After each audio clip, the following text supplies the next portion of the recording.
Olá, queridos, começando agora o quadro Vida com Propósito, e hoje o convidado especial é o meu amigo Renan de Mello. Nós estamos inaugurando o quadro com esse querido amigo que está conosco.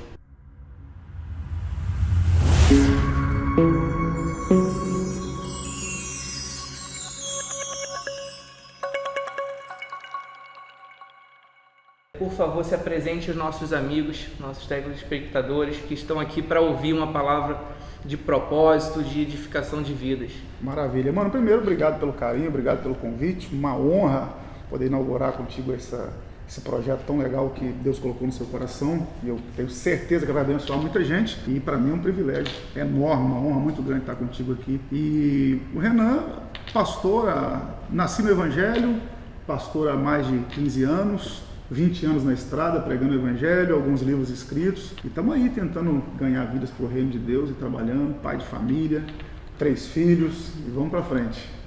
Renan é um grande amigo que eu acompanho já há anos, né? Vejo grandes pregações dele. Tantos anos assim também não, tá? Pega leve. E aí eu vejo uma trajetória de coração, assim, uma trajetória, a imagem que você passa de um homem de Deus, né? Um pai de família. E eu sou pai de família, sou pai de 3 também, como você. E assim, nós temos toda a nossa luta, né? Nós temos várias áreas da vida para poder administrar, né? A área dos filhos, da esposa, a igreja, o ministério, a área profissional, que também ligamos o propósito com o profissional, né? Então assim, nós temos que de fato ter diversas mãos ali e levar isso tudo na mão de Deus, né? Porque Deus é quem nos dá a direção, a sabedoria para poder gerenciar todas essas áreas, né? E extrair um pouco de você, Renan, o seguinte: qual é a ligação que nós devemos ter com Deus para que essa sabedoria ela chegue em nossas vidas, que a gente possa saber lidar cada área de nossas vidas com êxito, né, para colher bons frutos em todas essas áreas? O que você indica para que a gente venha seguir esse caminho, né, de ter essa sabedoria do alto, de fato, dentro de nós, e a gente saber dividir cada área e ter todos esses bons resultados, bons frutos, como diz a palavra? Então, você já tocou no ponto-chave. A maneira como Deus deixou o caminho para a gente foi através da palavra. Então não tem para onde correr. A Bíblia é a nossa bússola, nosso guia de regra, de fé, de conduta, de moral, de índole, de tudo.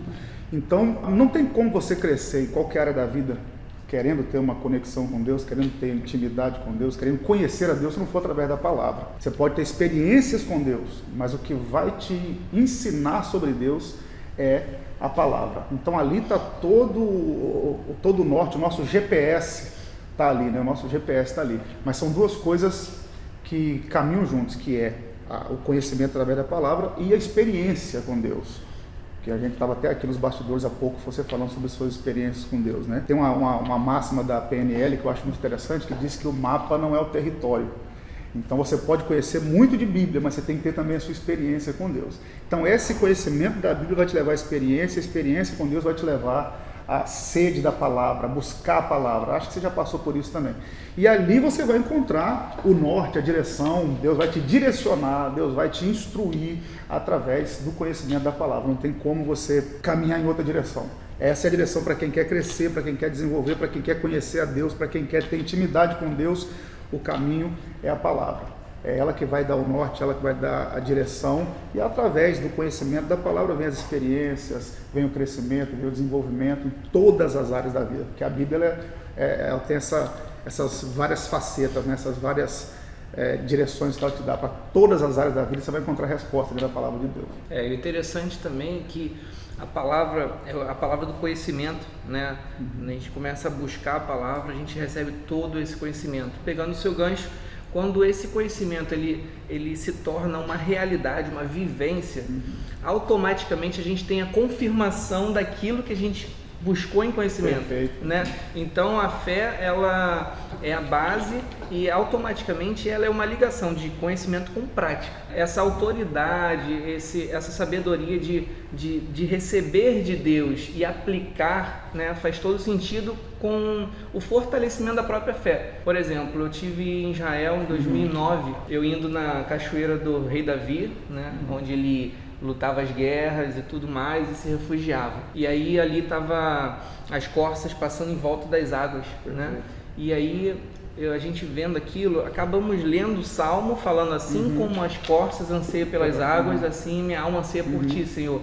E aí o historiador foi falar que a microglobulina de água cobre as corças, né, ao ponto do predador dela não sentir o cheiro dela. Ou seja, o que a água representa para a corça é justamente o que Deus representa para nós, né? A proteção, esse livramento, né? Então, eu entendo que tudo isso vai cooperando, né? A gente pega o conhecimento, a gente aplica esse conhecimento, a gente tem o fortalecimento da fé, e aí quando você vive a palavra, não somente da escrita, mas na sua pele, na sua vivência, você vê ali a corça tá fugindo do predador e vai mergulhar nas águas, vai ficar em volta das águas, né? E isso tudo faz com que a nossa fé se fortaleça em si, né? Agora nós vamos abrir o quadro da área profissional. Essa visão que Deus me deu é o seguinte, Renan: o ser humano ele tem várias áreas da vida, né? Nós temos a vida espiritual, saúde mental, emocional, profissional, e eu entendo que muitos acabam evoluindo e crescendo em uma área determinada e acaba se negligenciando em outras, né? E eu entendo também que para você de fato se sentir uma pessoa completa, você querendo ou não, você precisa cuidar de todas as áreas da sua vida, né? Não adianta então, por exemplo, você, já que o assunto é profissional agora, não adianta você se desenvolver muito no profissional, acumular muitas riquezas, ser um homem bem sucedido, e às vezes você tem uma família destruída, um sentimento abalado, às vezes você tem dificuldade de pedir perdão para o seu pai, para sua mãe, né? Às vezes você tem uma dificuldade mental ali, você tem um problema mais sério, mais grave, e às vezes está tudo bem na sua ótica, por conta de que o dinheiro já está na conta, né? Assim, a métrica do mundo é da seguinte forma na minha visão: ele está com dinheiro favorável, então ele deu certo na vida. A ideia que o mundo passa é essa: tá com dinheiro, deu certo na vida. Mas o dinheiro em si, na minha visão, não é a métrica de resumo de toda a vida do ser humano, né? Então, se você está bem consigo mesmo, você vai poder se relacionar com Deus, vai poder se relacionar com as pessoas, vai poder se relacionar com a sua família, com a sua esposa, com seus primos, enfim. Então, a área do ser humano ela é muito mais complexa do que apenas o lado financeiro. Então, entrando aqui no assunto profissional, eu queria entender de você qual é a sua visão a nível de o que Deus favorece, o que Deus abre de portas na vida do ser humano profissionalmente falando. Uma premissa básica da nossa fé, Mateus 6,33: buscai primeiro o reino de Deus e a sua justiça, e as demais coisas serão acrescentadas. Então, quando Deus é a primazia, o resto vem a reboque. Em momento nenhum na Bíblia você vai encontrar Deus anulando essa questão da vida profissional, da vida social. Nosso pastor fala muito sobre isso, né? A nossa vida cristã, como nós temos o alvo, o céu como alvo, mas isso não anula a nossa vida terrena, isso não anula as nossas demandas terrenas. Agora, qual é o segredo? É você trazer Deus para dentro dessa demanda. E aí, como você frisou muito bem, as pessoas usam como aferidor o dinheiro como medida de sucesso. Um assunto que sempre mexeu muito comigo, mano, é sucesso. E aí, o que é sucesso, na verdade? É uma definição que é difícil de se lidar, porque sucesso, cada um vai ter uma definição para o seu sucesso. Talvez o que é sucesso para um não é sucesso para outro. Mas se a gente for analisar a origem da palavra sucesso vem do latim succedere, ou seja, aquilo que sucede, aquilo que vem depois, uma coisa que eu aprendi e que eu tento aplicar na minha vida. Sucesso nunca é medido na hora, sucesso é medido a longo prazo. O que é o verdadeiro sucesso? É aquilo que vem depois. E Jesus contou uma parábola de um homem que encheu seus celeiros e falou: agora eu vou folgar, minha alma vai comer, vai beber, vai descansar. E Jesus disse: louco, hoje mesmo vão pedir a sua alma. Então, qual o verdadeiro sucesso? É aquilo que vem depois, é aquilo que está nos aguardando no depois. Então, o sucesso não é medido agora. Sucesso não é medido agora. Como é que eu vou saber se eu tive sucesso na vida? É quando eu estiver terminando os meus dias, quando eu olhar no retrovisor, quando eu olhar para trás, fizer uma retrospectiva e ver o caminho que eu peguei. Valeu a pena? Valeu a pena conquistar tudo isso? Valeu a pena ter tudo isso? Valeu a pena ter perdido noite de sono, trabalhado tanto, dormido pouco? E o que eu alcancei? Qual foi o proveito disso? Quando Deus está na dianteira da situação, é o que você falou, Ele vai te dar sabedoria, vai te dar entendimento para poder aplicar esse sucesso, esses recursos que você está tendo na vida profissional, para que o reino cresça, para que a sua família cresça. Eu vou fazer uma adaptação de uma frase do pastor Josué Gonçalves, que é um mestre, né? O pastor José Gonçalves, o foco dele é família. Ele diz o seguinte, que nenhum sucesso em outra área vai compensar o fracasso de uma família. Vamos aplicar isso aqui para a vida espiritual. Nenhum sucesso financeiro, nenhum sucesso em outra área da vida vai suplantar o sucesso na vida espiritual. Então não adianta você ter muito sucesso em uma área e ser fracassado em outra. Então, e qual o segredo? Como é que a gente faz isso? Buscar primeiro o reino de Deus e a sua justiça. E as demais coisas vêm a reboque. Então não é que a vida, você vai ter que anular a sua vida profissional para ter uma vida com Deus. Mas dá para caminhar junto. É Deus tomando a direção, é Deus tomando a dianteira. E aí automaticamente o restante vem a reboque.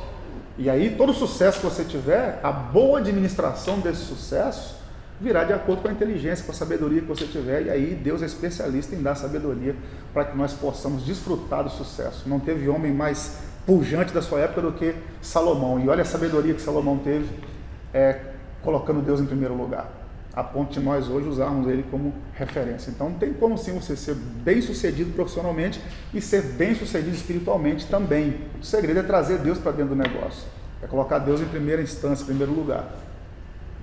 Penso eu, né? Acredito e já vi muito isso acontecer. Esse é o segredo do sucesso. Poderia passar aqui a tarde inteira dando exemplos de pessoas que são bem sucedidas nas duas áreas. Perfeito, perfeito. E para você entender, a gente não está aqui falando que a área profissional não é importante, que o dinheiro não é importante. Nós não estamos pregando contra o dinheiro. Nós estamos informando que o dinheiro ele não pode ser a única métrica de resumo de sucesso de vida. E também não pode ser algo que venha roubar ou tomar o espaço de Deus em sua vida, né? A Bíblia mesmo diz, como o Renan acabou de citar em Mateus 6,33, buscai primeiro o reino e a sua justiça, buscai primeiro o reino de Deus e a sua justiça, e as demais coisas serão acrescentadas. Ou seja, você põe Deus como primícia, até porque a Bíblia em si tem diversas promessas para você ser próspero, ser rico. Eu mesmo tive uma experiência assim muito forte da parte de Deus, porque eu vim de uma companhia profissional e no qual eu me vi tendo um retorno financeiro muito alto, um certo momento da vida. E acabou sendo como se fosse uma roda gigante. Eu queria mais, queria mais, queria mais, queria mais. Eu saía para uma reunião de manhã e aí fazia uma reunião normal, o cliente sentava na mesa e falou, tá bom, vamos fechar o negócio. E aí ele passava um carro pro meu nome como comissionamento. Eu voltava com um carro novo para casa. Aí no dia seguinte eu ia lá de novo, aí voltava com um carro novo para casa. Aí eu ia de novo e ficou nesse ciclo, entrando muito dinheiro, muito dinheiro. Eu acabei, de fato, dando atenção para isso acima do que deveria dar, digamos assim. E aí o Espírito Santo faz aquela visita, quando a gente nem espera, uma tardezinha chuvosa, eu no escritório trabalhando no home office, lá no computador, e aí o Espírito Santo veio e ele, quando ele fala, ele tem hora que ele quebra a gente por dentro, né? Você sente os cacos do ser humano desfazendo. E ele chegou para mim, a minha calçada estava com 4 carros de luxo, e ele chegou para mim e falou assim, desse jeito, no meu coração, no grande dia, você vai apresentar os 4 carros de luxo para o Senhor? Aí acabou comigo. Aí dali eu falei, calma aí, alguma coisa, alguma prioridade eu estou dando mais em uma determinada área e menos prioridade em determinada outra área, né? E aí com essa visitação do Espírito Santo, ele nos direciona para o caminho no qual ele quer cumprir o nosso propósito. Eu falei, calma aí, é hora de pisar no freio, fazer uma retrospectiva, ver os pontos que eu errei, puxar para trás, pisar de fato no freio de uma área e acelerar outra área. Perfeito. Então você ajustar. Essa autoanálise é muito importante, né? Porque as coisas acontecem, os movimentos da Terra, eles existem a todo instante, né? E tudo pode acontecer para que de fato você venha dar prioridade para outras áreas e venha de fato de repente diminuir a prioridade com Deus, né? E eu estava indo por esse caminho em determinado tempo. Eu falei, não, agora é hora de eu ajustar minha rota. Eu conheço Deus, eu conheço a palavra, eu tenho experiência com Deus, eu tenho uma vida com Deus, só que agora eu estou dando prioridade a outra área e isso não está legal. Não é que Deus não queira que nós venhamos a enriquecer. Deus quer, Deus tem essa promessa. Sim, claro. Porém, sempre a prioridade tem que ser Deus.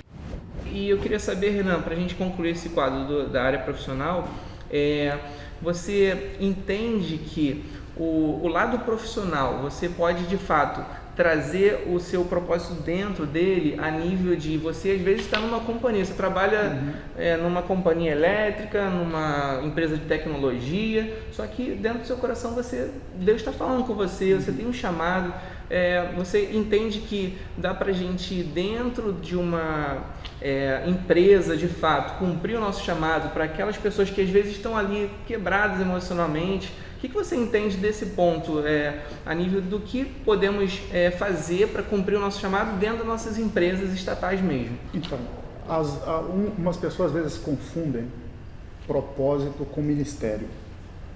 Efésios 4:11, são 5 ministérios que nós temos ali. Então, nem todo mundo que tem um propósito vai estar ligado à vida ministerial. Nem todo mundo vai ser pastor, nem todo mundo vai ser evangelista, nem todo mundo vai ser profeta. Não, talvez o seu propósito, e aí nós teremos que entrar aqui no significado de propósito, o que é propósito. Propósito é aquilo que vai ocupar o seu futuro, é aquilo que você não se enxerga sem fazer. Então, de repente, o cara é um excelente advogado, é um excelente médico, é um excelente profissional, e ele vai fazer com que o reino de Deus cresça dentro daquela área dele ali. O propósito dele é atuar naquela área, ajudar pessoas naquela área, e ali ele vai expandir o reino de Deus.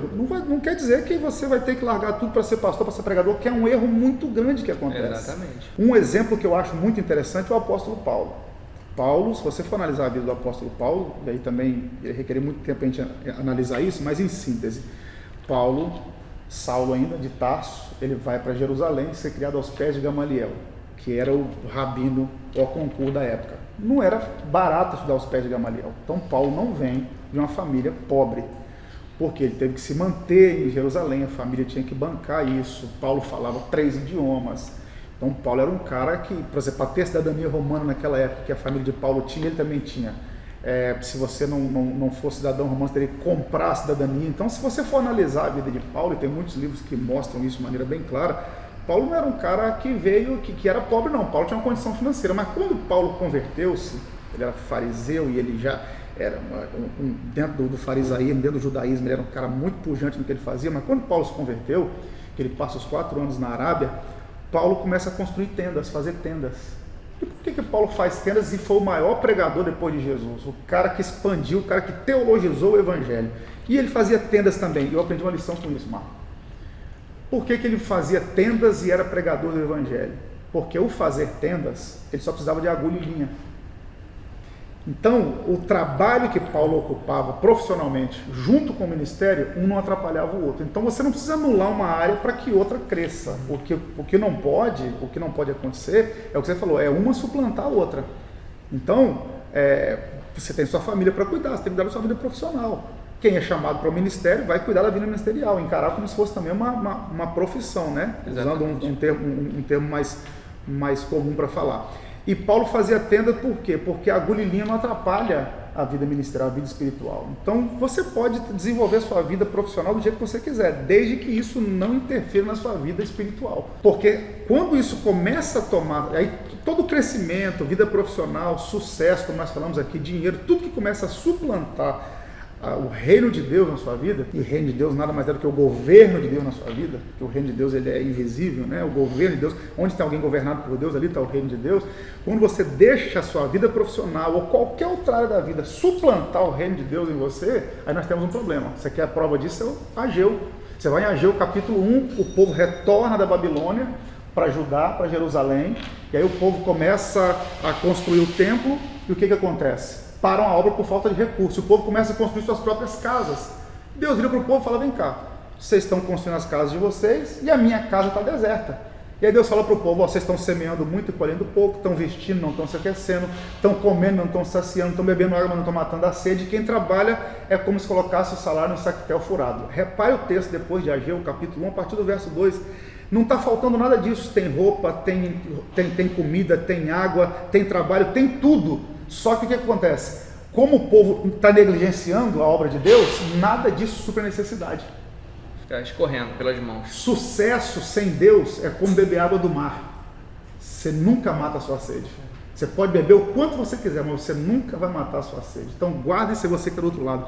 Sucesso sem Deus é a mesma coisa de beber água do mar. Você pode beber a quantidade que você quiser, mas você nunca vai saciar a sua sede.